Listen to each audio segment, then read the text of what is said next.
back, everybody. Here's part 2 of our episode on franchisee validation, do's, don'ts, and tips and best practices on how to optimize this really important, crucial step in researching franchise opportunities, which is franchisee validation. Having conversations with people who are actually doing what you're thinking about doing within that same franchise organization. So we're going to jump back in where we left off on some of the best practices and suggestions. And that has to do with the types of questions to ask. Put together a list of questions, needless to say, ahead of time and kind of vet them. And maybe even talk to somebody who you trust as an advisor. If you don't have a franchise broker or somebody that you're working with, somebody who you trust to in a business capacity, in a professional capacity, but who isn't involved in that research. So they might be able to provide more broad, big picture questions that you've gotten so dug into the details you forget to think about still. One big category that's important is to focus on the necessary role of a successful franchise owner. You're now given the opportunity to talk to people who are actually doing what you're thinking about doing. And if you've gotten to this stage in the process, you're getting pretty close to making the decision. So you want to make sure that you focus a good number of your questions on what is a day in the life? What does it take to do this?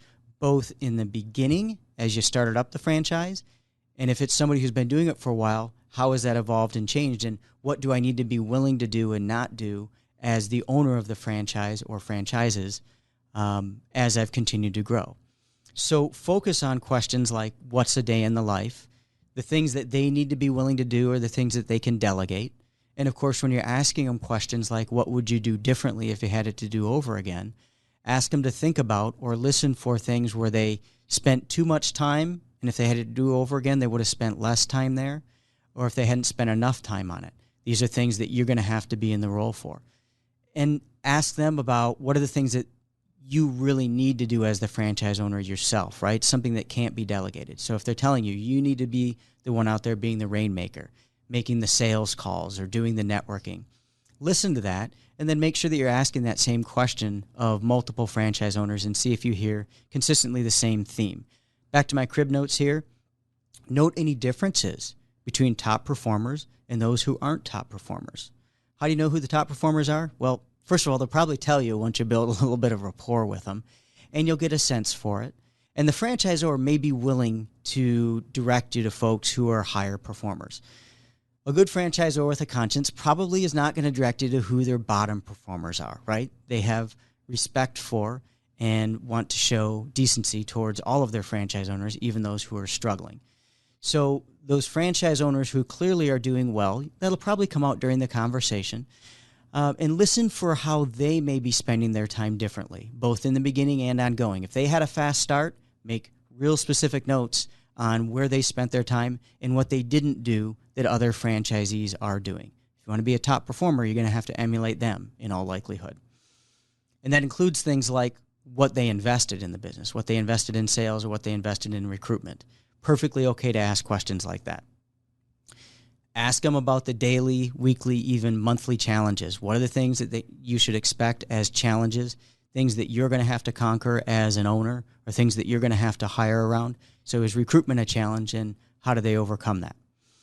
It could be very different from some of the answers that you've heard from folks in that home office. I'm not saying either is more right or wrong, but the folks that are in the trenches are going to remember different things or experiencing different things, and they may very well prioritize different things. And remember, they might not be using the entire system. The best of franchisees, the most consistently compliant franchisees who try to utilize all the tools and resources that a good franchisor provides them, they don't catch on to everything. They don't have time to absorb everything. So a franchisor might be talking about a new recruitment tool that's a big deal to them, and it's had a real impact as they first started socializing it or as they piloted it. And that franchisee that you're talking to that's been in the system for a number of years, they may just barely be aware of it, or they may even miss the initial announcement about it. You might know a little bit more than they do about it. And so they might not be focusing on that, and their challenges remain different because of it. Listen for those things. And remember, everybody's having a different experience, which is why it's really important that you don't just talk to one or two or three franchise owners. If the franchise system is having these group calls where you can call in and a bunch of you can listen to the same franchisee, get on as many of those as you can And by the way, if you're in a competition for a particular geographic territory with somebody else, if that person is on more calls than you, good chance that they're going to be prioritized over you as the winner of that territory. So make sure that you get engaged in as many of those as you can and take them really seriously. And then have as many of those franchisee conversations as you can in addition to that. I myself would recommend at least a half a dozen of those conversations. And again, not just with the top performers in the franchise system. Focus on things that the franchisor cannot answer. There are specific things that come to earnings, how much you can make, what your take-home pay is, how soon you'll get to break even. Franchisors can't answer those questions. There are very stringent Federal Trade Commission guidelines and state laws in many states that restrict their ability to talk about that. And there's serious teeth as far as the penalties, so they won't. But they also understand that the key to you being able to gather that information is having productive conversations with their franchisees, both the group conversations and individual conversations that you might have with franchisees. So you're not going to start your conversation with them, right? It's interviewing 101. You don't start your conversation to just jump in and say, hey, how long did it take you to get to break even? By the way, my name's Blake Martin. No, don't do it that way.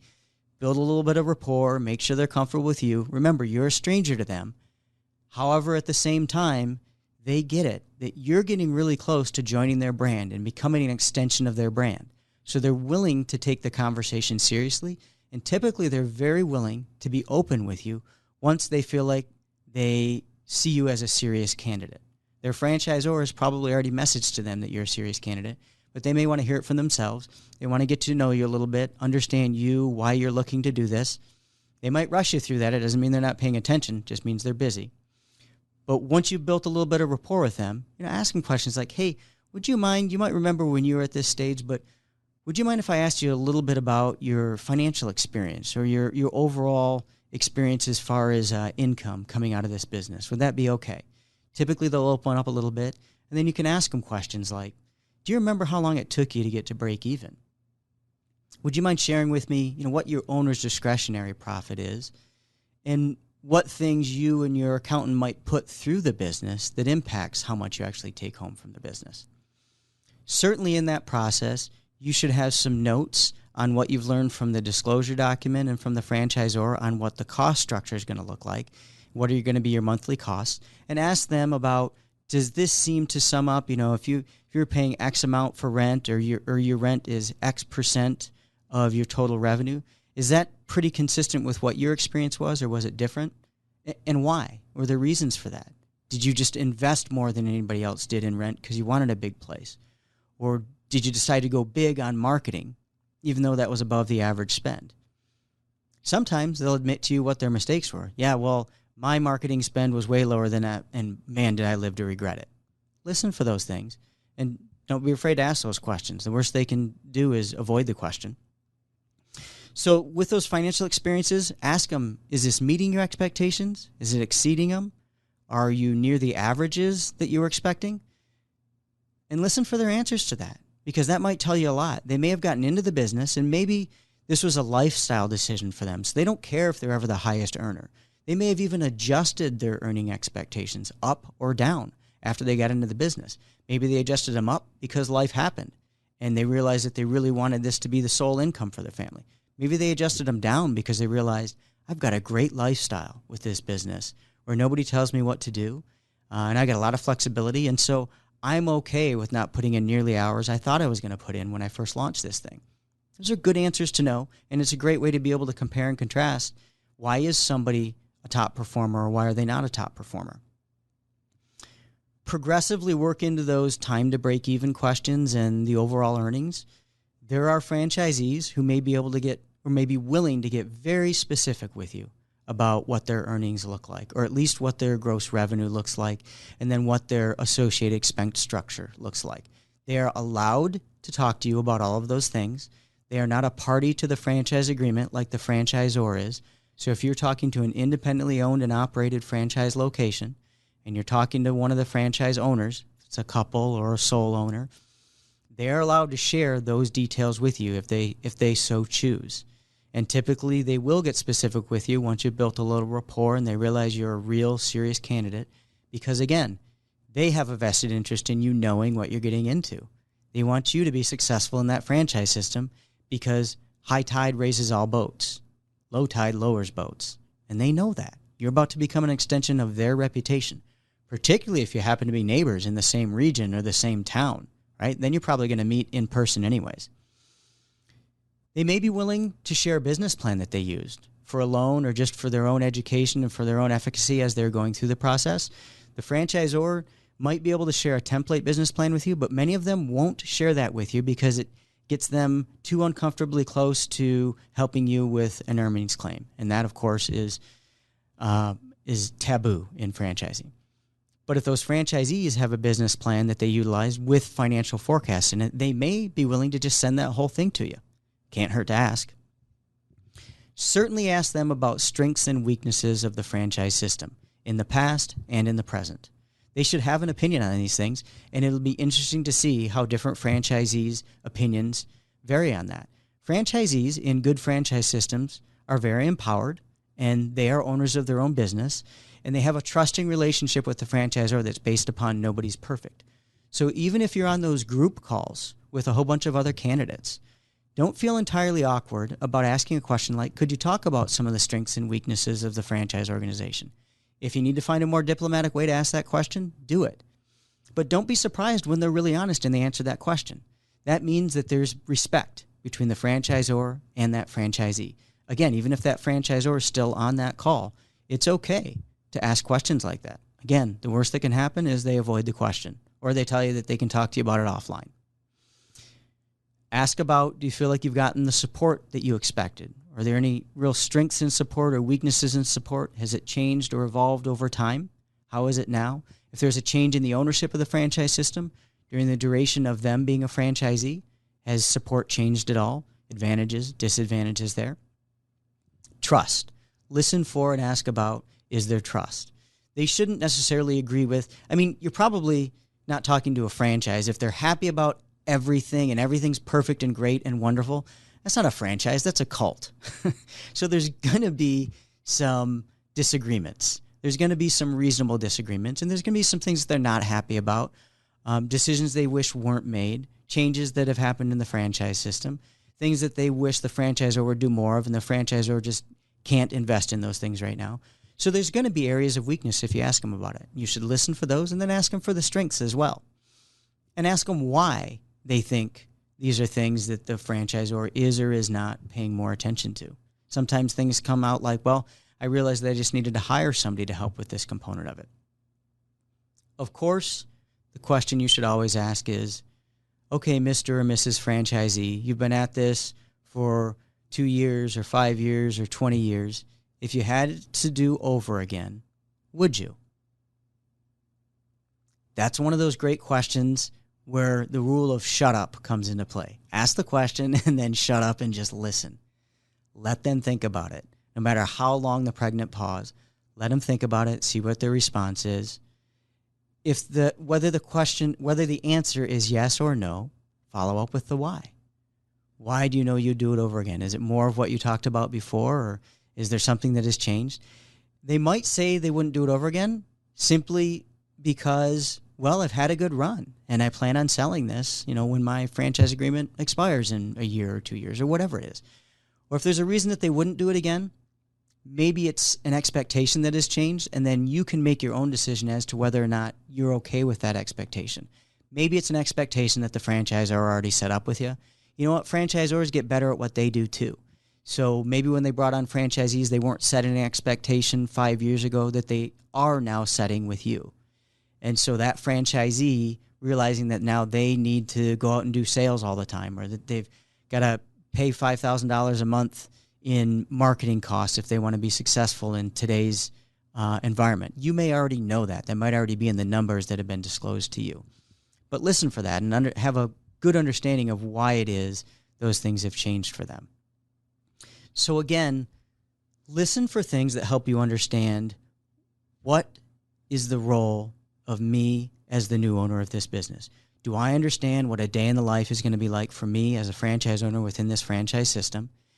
Do I see myself as more like their successful franchise owners versus more like those that could be struggling. And oftentimes you get into a conversation, they'll start telling you that they're struggling. So make sure that you feel like, yeah, I can be a part of this family and I can be successful in this family. And that's the last piece I wanted to talk about. I can be a part of this family. Don't underestimate, when you join a franchise system, the value of being surrounded by your peers that are experiencing the same thing. As a franchise owner myself, I'll admit that just as often as I get advice that's important to my business from my franchisor, from the home office, I get advice from my fellow franchisees that I've built relationships with, many different franchisees in many different parts of the country. In fact, I would argue that I probably reach out to them for more opinions and feedback than my franchisor. It's not that I'm dissatisfied with the franchisor. It's just nice to hear individual experiences. So make sure you feel like you're a fit for that culture. Do you see yourself being a part of this group of franchisees? And if you don't, if there's something that you're just not, it's not clicking for you, you can't figure out, I feel like these people have something a little bit different than I do, share that with the person on the franchisor side that's navigating you through this process. Or share that with your franchise broker or consultant if you're working with one. Talk about, gosh, am I missing something here? I'm not sure that this is the right culture for me. And then ask those franchisees that you're talking to define what the culture of the organization is. If they had to define it in a handful of words or one sentence, how would they define it? And what should you be ready for in order to be a good fit for that culture? By the way, they're probably already testing you on that, whether they've told you or not. Those franchisees, they're interviewing you too. And they can and will give feedback to their franchisor. The franchisor typically won't ask for it because they want this to be private conversations. But if the franchisee chooses of their own volition to share feedback with the franchisor on their conversation with you, they probably will. And it's like most things. It's like most reviews. If they were really excited about the conversation or really concerned about that conversation, that's when they're most likely to share. So be aware of that and be ready for it. But that culture is really important. And if you're seeing that the franchisees within that franchise system have a lot in common with you, that they're working towards similar goals or have achieved goals that are similar to the goals you have, now you're onto something. And that's my closing comment, that you always want to focus on the business and personal goals. Understand what theirs were and did they achieve those goals, and how do those compare to the goals that you have. You have to start with the end in mind.